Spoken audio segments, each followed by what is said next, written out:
You are listening to the Knotted Physio podcast. I'm your host, Jenny Resmondo, owner of South Alabama Physiotherapy and creator of the Knotted Physio, where life should be fun and light. This is the podcast where we talk about how to keep the active adult who's busy with work and family life fit and healthy to enjoy the Gulf Coast outdoors. Let's get into today's episode. Before we start today, I wanted to let you know about our free Facebook group, The Knotted Physio. I do live trainings in the group each week to dive deeper into strategies to remain active and where you can ask me questions personally and I'll give you feedback. Okay, on to the episode.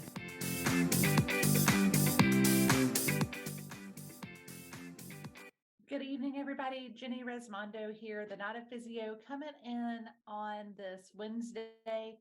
I wanted to share a little bit of story. What's so funny is on my last episode, I talked to you guys about injury prevention and how to make the best of your fishing situation. Well, little did I know, I was preemptively speaking to myself on that adventure. So some of you know that I was off on a deep sea fishing trip to be able to take out and go with some veterans. It was a chartered boat that was donated. It was wonderful. It was located down in Gulf Shores, Alabama, at the Caribe Marina. And that's where the boat that I was on actually went out of. But there were, I think, up to 12 other boats, or maybe there was 11 other boats, and 140 or 150 plus veterans. I know that altogether they caught over 3,000 fish on this deep sea fishing adventure that they had. The Thursday night dinner was amazing. They raised several thousands of dollars. It was upwards of 70,000 from what I remember. Rochelle Godwin telling me about after the event was completely done and she was able to process everything. And I was just a small part of that. I volunteered some time to help try to make things run a little smoother on the silent auction side, and it was absolutely wonderful. That week was amazingly busy. I had a senior that was graduating high school, so we had lots of last concerts and last recitals and award ceremonies, and all that business was culminating all about the same time. Well, on Friday morning, I was to meet down at the marina at 6:30 to be able to greet some of the veterans and talk to them before we boarded the boat, and the boat was to leave at 7. The night before, my husband said, "Hey, by the way, you probably don't want to go on this trip tomorrow. They're predicting 5 to 7 foot seas." And I assured him I'm going to be fine. I've got the little medication patch to go behind my ear. I had the fancy little relief band, the electronic impulses through the median nerve on your wrist. I had everything ready. I had packed all my snacks. I had packed my water.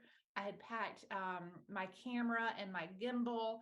And I actually purchased wireless microphones so I could interview and talk and with the veterans and be able to capture some activity like while we were actually out there on the water. Well, knowing me and my body, everything went to crap, right? That's the best way I could to say it.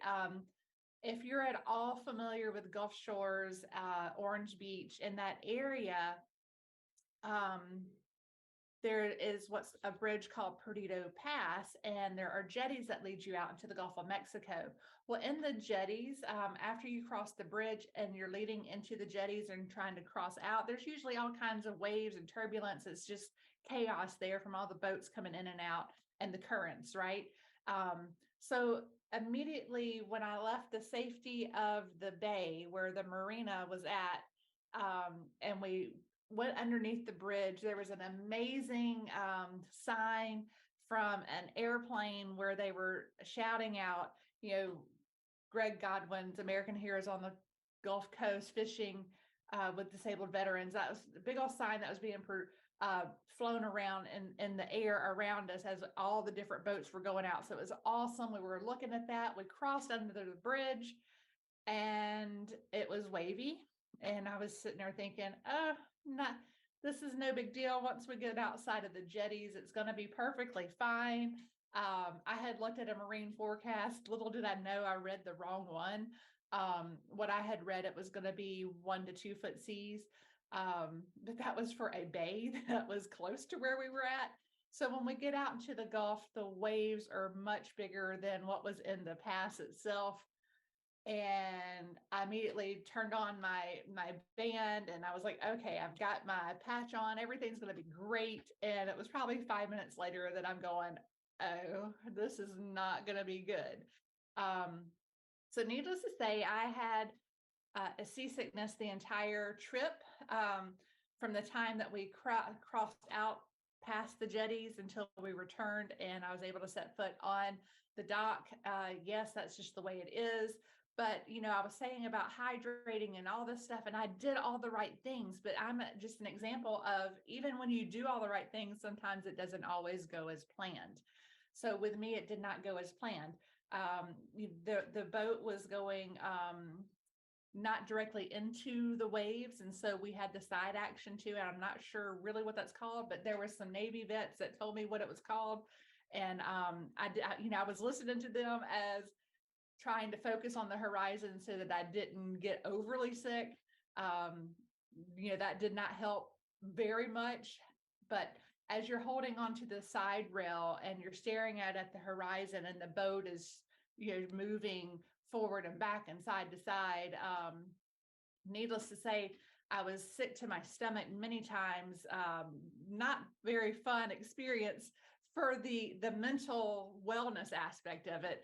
Just trying to maintain so that I'm not like losing it completely and I don't fall overboard, et cetera, because it was really rough that day. As I reached down one time, I was in the back because generally by the motors, it's not as bad, but there was no saving this trip for me anyway. All the veterans, or most of all the veterans, had a great time. Even the ones who did get sick were still able to fish, and they brought in fish. It was wonderful. I think I may have been the only person on the boat besides the crew who was not fishing. I was madly trying to stay upright. But as I reached down, I went to grab the water hose to be able to cool myself off, wash off the side of the boat, just try to take care of not create more of a hassle than I was supposed to be there to help. I hit my head and my cheek, my chin on the railing and a rod holder. So, I had that jar also, and then the tension in my neck. So I made it through. It was a 6-hour trip, out and back. I think we went over 20 miles, maybe 22 miles out, fished for what seemed like forever, but it was probably only an hour. And then we came back in. And I was totally fine once I got back on land. Seasickness had gone completely away. So that was on a Friday. Saturday, I did my normal things around the house. I was exhausted just from being out, just like everybody else was. So we did things around the house.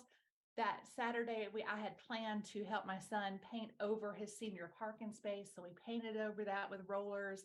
And then Sunday was Mother's Day. So I woke up to the sound of my husband in the shower and I rolled over. And as I rolled over, I must have used my head in some way, shape, or form because I felt a crack happen on my right side. And when that happened, there was severe and intense pain. And the entirety of that day, I was in severe muscle spasm. This was on Mother's Day, starting at about 6 o'clock in the morning. Not a fun experience. Even though I did as many of the things right as I could, I came back with a neck injury. Now, granted, on Saturday, it was not a problem, but generally speaking, whenever you have a neck injury, it's usually worse the second day, sometimes the third day. For me, I turned over, something cracked, which sent everything into what I call orbit. It was out of control. And happily for me, I have all the things and all the equipment because I am a physical therapist, and I was able to do everything that I should have done. I rested it, I iced it, I used heat when I needed to. I used an immobilizer, one of those neck braces. I limited all my activity as much as I could. By Monday, I was able to move my neck maybe 10% without severe pain. I canceled all my clients for Monday because there was no way that I could help them when I was feeling the way I was. Tuesday, things had gotten a little bit better. I was able to still use my arms without severe muscle spasm happening in my neck. As the week progressed, by Thursday, I was 75% well. Again, I used all the techniques that we use in physical therapy to be able to help recover. And now I have full motion. It is, goodness, it is 2 weeks and some days after the event. I have full mobility back. I have no more pain. If I were to do something extra strenuous, that may re-trigger some things, but I'm still doing rehab or therapy, all my exercises all on my own, so that I can manage my pain. So this little story is for you guys out there. Even when you do everything right, the worst can actually happen, and does happen from time to time. I hope that it does not happen to you. But if it does, or if you've experienced this in the past, let me know. Or if you know somebody who's going through that same trauma, which, it was a trauma, I was sorely upset with myself because I'm the one who it's not supposed to happen to. And it happened. No matter what I did to try to prevent it, it still happened. And, life happens. Things are not as predictable as we want them to be. And so you do have to plan for the unexpected. Fortunately, like I said, I know all the tricks that I needed to do to be able to help my body. I recruited all the help that I needed, working out these muscles, getting the motion back, doing all the right things. If you know somebody who's gone through this, or is going through this, or say down the road you hear somebody that has dealt with this, give me a shout out. Point them to me so that I can help guide them. There are things that you can do to help make it not as intense and as severe those first few days. Generally, your body just needs to heal and rest, but there are things that you could do to help encourage the healing process. We don't want to slow the healing process down. We want to help it as much as we can. And there are things that you can do. I want to share this story with as many people as possible, because it does happen. It's happened to many of my family in the past. It happened to me. Mine just happened to be precipitated by severe, I say severe, 5 to 7 foot seas. To me, that's severe in maybe a 40-foot boat. I think that's how big it was. I could be wrong. But still, these things happen, and we want to make sure that we help as many people not suffer to the extent that could happen. There are possibilities, like if I had not gotten better and not done my healing and all the tricks, and they did not help, I had a plan B of who I was going to call, which type of doctor I was going to get into. Was I going to have to have some kind of imaging? What kind of medications were I going to need to reach out to try to get to help calm things down? So I have a whole list of the steps that I was following. I'm happy to share my experience, just to keep you guys out there and being able to enjoy being out on the boat again. What's so funny is everybody asked me after I got in and I told them my story of being motion sick. They're like, well, you're going to try it again? This is surely your last time trying to go out deep sea fishing, right? And, the day of, I was like, absolutely, I'll never do it again. Now that I've recovered, even after my neck injury, I'm glutton for punishment. I love being out on the water so much. It does wreak havoc on me, but I do plan to seek help with my motion sickness to see if there's some way that I could make that better. And when I go through that process, I certainly want to share it with you all, because if it works for me and there are things that could be done to help reduce other people's motion sickness so that they can go out on the boat and not be miserable the entire time, I certainly want that to happen.